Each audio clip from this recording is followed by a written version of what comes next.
Hello? From what city, what corner of the world are you listening to me now? Wherever you are, know that stories like the one I'm about to tell happen everywhere, often behind closed doors and forced smiles. It's about secrets, about the truth, and about a girl who carried the whole world inside her. If you've ever felt that no one understood you, or that the love of your life was a mystery, subscribe to the channel, because what you're going to hear today may change the way you see the world, and you won't want to miss what comes next. The air at Grandma Cassia's 80th birthday party was thick, heavy with expensive perfume and falsehood. In the center of the room, Uncle Julian, the golden boy, basked in the compliments. He smiled, a perfectly rehearsed smile, while a cousin raised his glass. A toast to Julian, a man with such a noble heart who took care of his first wife, our dear Isolde, until her tragic end. People nodded their heads, moved. It was at that exact moment that the sound cut through the air. It wasn't a scream. It was the sharp, lonely clink of Selah's fork falling onto the porcelain plate. A small sound, but in that environment, it sounded like a gunshot. All eyes turned. Selah, 12 years old, stood with her body rigid, her eyes fixed on her uncle. The world seemed to hold its breath, and then before the silence could settle completely, Maya, her mother, saw her daughter's lips move, and she knew that their world was about to fall apart. In a low, emotionless voice that pierced every heart in the room, Selah said something that no one there would ever forget. May 19, 2012, Saturday. It rained 14 millimeters. The road was dry. The car didn't skid. He didn't help her. He pushed her. The silence that followed was brutal. Maya saw the panic in Julian's eyes, but she saw something else in the faces of the other guests. Not just shock, but a sudden primal fear. The fear of those who have their own secrets and have just discovered that there is someone in the room who might be able to see them. The party was over, and a silent war was just beginning. To understand the magnitude of that day, one must delve into the world Maya inhabited, a world ruled by the nervous system of her daughter, Selah. Being Selah's mother was not a journey. It was a daily expedition into unknown and sometimes hostile territory. Maya remembered the early years as a blur of exhaustion and confusion. Selah's crying was not that of a normal baby. It was a constant, high-pitched fire alarm, a sound that seemed to tear through the air and Maya's soul. She learned the hard way that the world was an assault on her daughter. Sewing a sock could cause a day of screaming. The sound of the doorbell was like an explosion. Once at the supermarket, the fluorescent light above the dairy aisle flickered for a second. To Maya, it was imperceptible. For 2-year-old Selah, sitting in the shopping cart, it was the trigger for such an intense crisis that she began banging her head against the metal bars, screaming as if she were on fire. Maya abandoned the full shopping cart, picked up her daughter, and ran to the car, under the disapproving and pitying stares of everyone, feeling like the worst and most incompetent mother in the universe. The diagnosis of autism spectrum disorder at age 4 was a double-edged sword.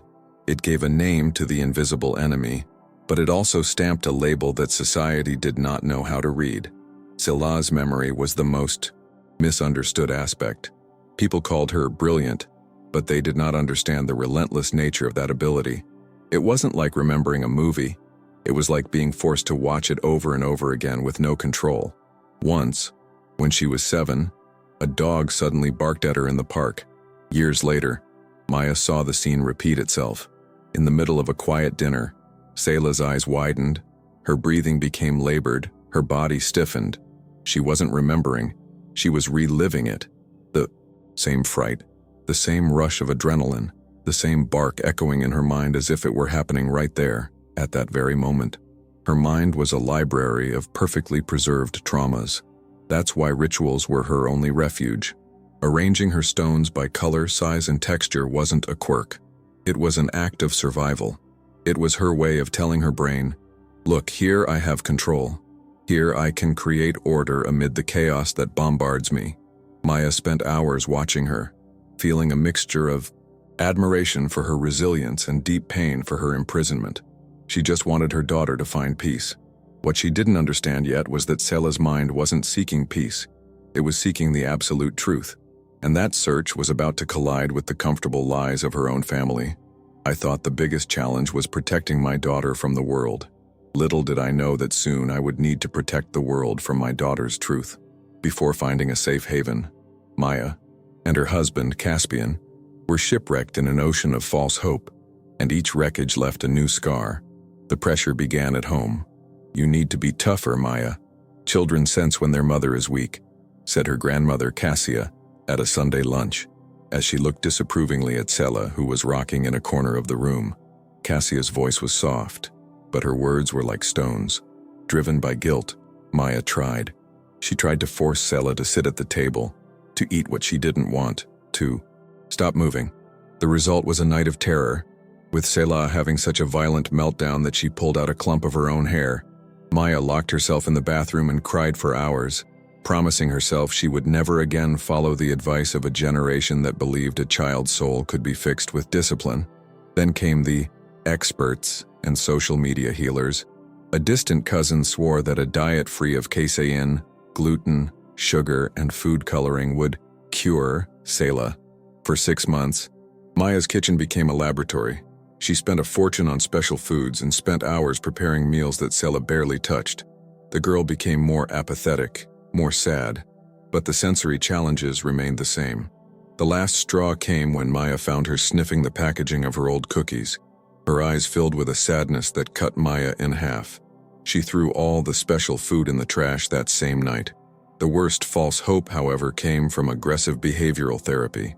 The therapist, a fast-talking man with a cold stare, advocated behavior extinction.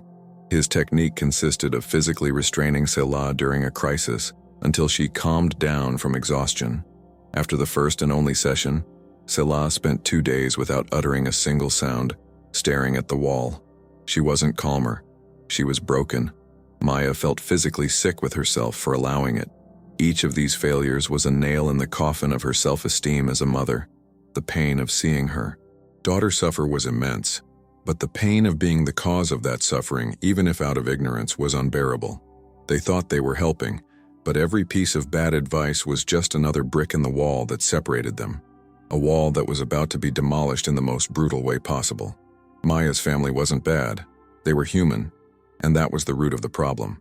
It was an ecosystem of appearances, where Uncle Julian was the sun and everyone else revolved around him. Julian was charismatic, successful, the kind of man who always said the right thing. His new wife, Aurelia, was equally polished and perfect. Together, they were the picture of normality that her grandmother, Cassia, idolized so much. Family gatherings were an exercise in silent humiliation for Maya.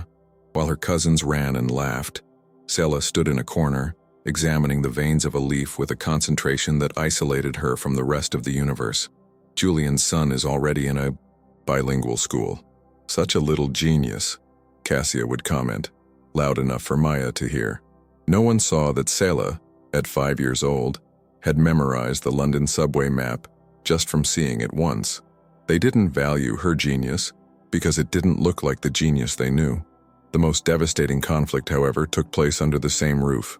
Caspian, Maya's husband, loved his daughter with a ferocity that moved her, but his love was filtered through his engineer's mind. He saw Sela as a complex problem that needed a solution. "Maya, it doesn't make sense. There has to be a root cause. Genetic? Environmental? If we find the cause, we can develop a protocol to mitigate the symptoms," he would say, spreading scientific articles across the kitchen table. Maya tried to explain that Sela was not a broken project. "She doesn't have symptoms, Caspian.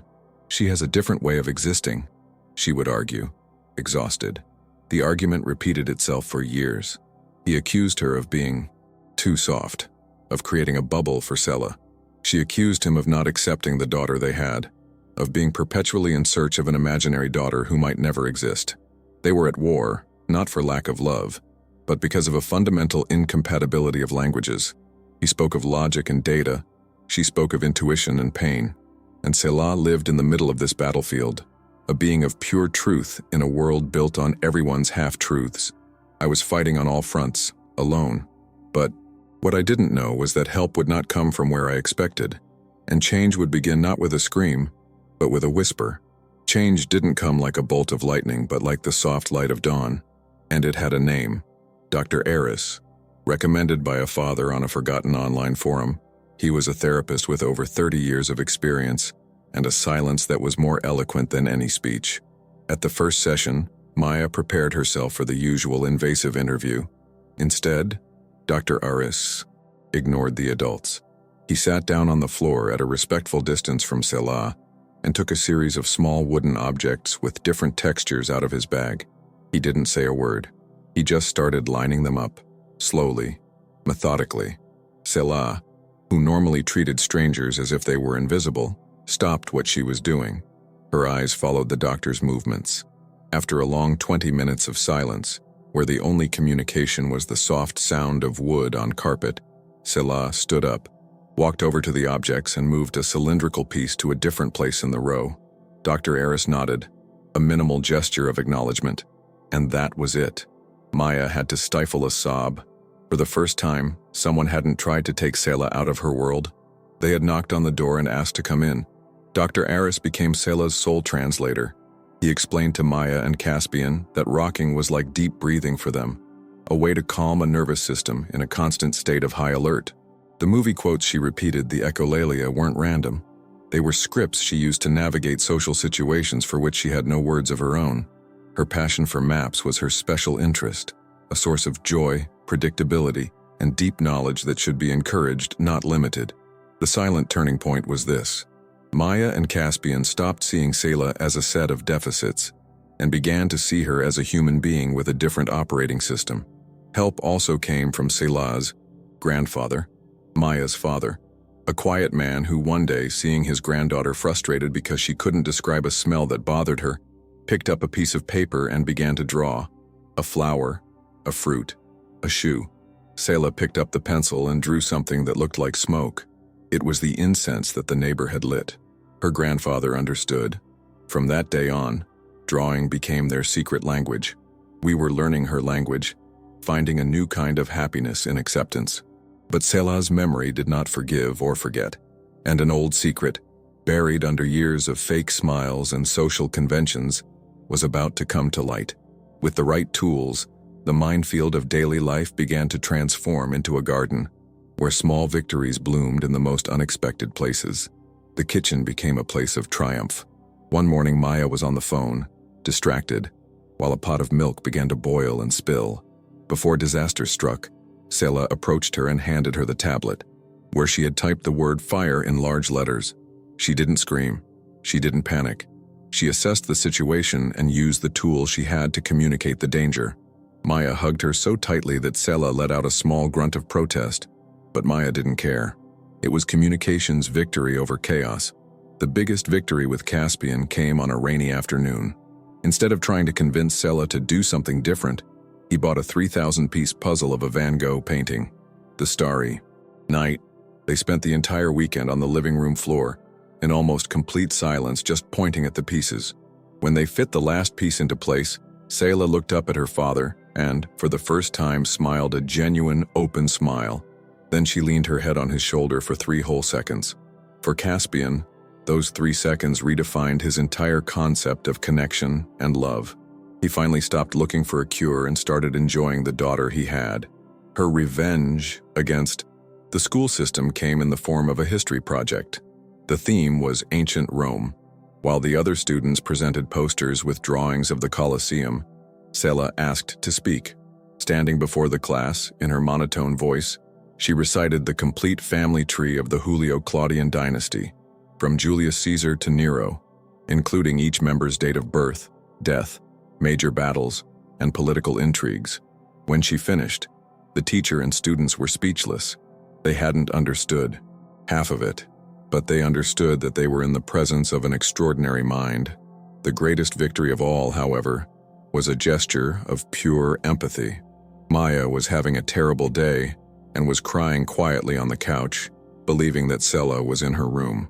The girl appeared, looked at her mother's face, went to the kitchen, grabbed a glass of water and handed it to her. Selah had learned from Dr. Aris that when people cry, they may be thirsty. In that logical yet deeply affectionate gesture, Maya saw everything. Her daughter did not live in a world apart. She just perceived it with a clarity and logic that the rest of us had lost. Months passed after the birthday party that imploded the family. On a quiet afternoon, As she watched Selah water the garden plants with surgical precision, each receiving the same amount of water, Maya finally managed to process what had happened. It was a moment of painful clarity. Selah's act was not an impulse, nor was it malice or revenge. It was an event of cause and effect, as logical and inevitable as gravity itself. Her daughter's mind was a system that operated on a single guideline: factual truth. Lies, hypocrisy, convenient social narratives. All of these were, to Selah's brain, corrupted data, a code error that needed to be purged for the system to function again. Her memory of Aunt Isolde's death was not a story. It was a complete sensory file. Maya now understood that Selah didn't just remember seeing Julian push his wife off the cliff during that hike. She remembered the smell of wet pine, the feel of the cold wind, the specific sound of Julian's sneakers skidding on the gravel, Isolde's short, muffled scream, the exact color of the sky at that moment. And for years, that file of truth lay dormant, because nothing directly contradicted it. But the party was different. The laudatory speech, the toast to Julian's noble heart, the public celebration of a lie. It was all a direct attack on Selah's operating system. It was like trying to install fraudulent software on a perfectly calibrated computer. The system crashed, and to save itself, to restore its integrity, it took the only action possible. It deleted the false file, expelling the truth. Maya felt a wave of shame for herself. For years, she had tried to teach Selah to navigate her world, the world of white lies, empty compliments, and unspoken truths. She had tried to teach her daughter to lie, and Selah, in her brutal purity, was trying to teach everyone a much more important lesson. Maya remembered the looks at the party. The panic in Julian's eyes was obvious, but she also remembered the quick glance of fear that a cousin exchanged with her secretary, the way an aunt clutched her purse tightly when she heard the revelation, as if she were keeping her own secrets inside. In that moment, Selah wasn't an autistic girl. She was the embodiment of truth, and the truth is scary for those who have something to hide. Maya's final acceptance wasn't just accepting Selah's autism. It was accepting that her daughter was a mirror that couldn't be fooled, that reflected everything with merciless clarity. And her role as a mother was not to cover the mirror to protect others. It was to ensure that it was clean and safe so that it could reflect what needed to be seen. Life after the revelation did not magically fall back into place. The family, as Maya knew it, ceased to exist. It split into two factions: those who chose the inconvenient truth and those who clung to the comfortable lie. Julian, predictably, put on an Oscar-worthy performance. He cried, screamed, accused Maya and Caspian of manipulating a sick and confused girl for some unknown gain. His mother, Cassia, stood by her golden son.